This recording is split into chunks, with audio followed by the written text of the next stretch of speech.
نہیں چھوڑا ہے اصل میں. وہ اپنے محبوب سے بھی یہ امید رکھتے ہیں کہ وفا کی امید رکھتے ہیں اور معاشرے کی بہتری کی امید بھی رکھتے ہیں. تو اسی لیے میں نے ان کو یہ سمجھتا ہوں کہ رجائیت ایک مناسب لفظ ہے ان کی شاعری کے حوالے سے.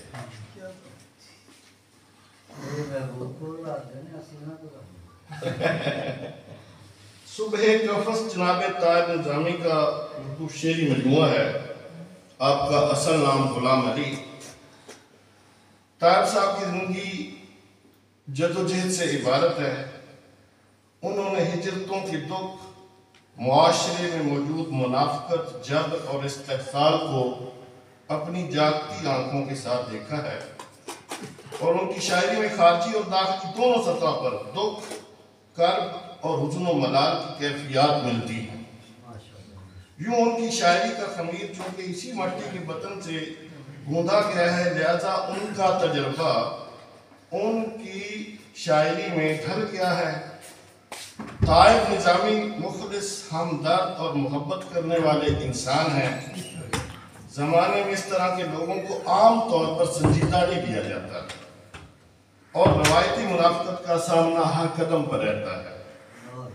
طاہر نظامی کے بعد اشعار عالمی سچائیوں کے آئینہ دار ہیں. رکھتے بےتاب ہیں دل، آنکھ کو تر رکھتے ہیں، میرے حالات مجھے زیر و زبر رکھتے ہیں.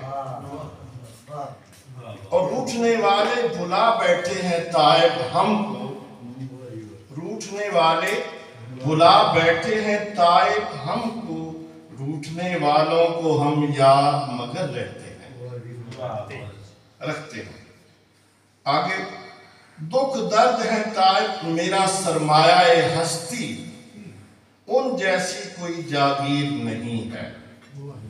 فکری سطح پر طائب کے اشعار میں حمد، نعت، مناقب، غزل، ہر ایک صنف ایک مختلف شخص کی آئینہ دار ہے.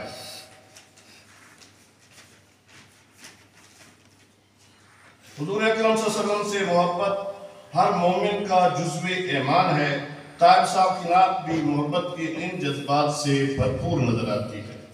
اور میرے حضور کی کوئی مثال کیا دے گا کہ یہ وہ ذات ہے جو ہے مثال سے اعلیٰ، جہاں بھر میں ہے طائب فقط انہی کا در، عطا ہے جس کی ہمیشہ سوال سے اعلیٰ.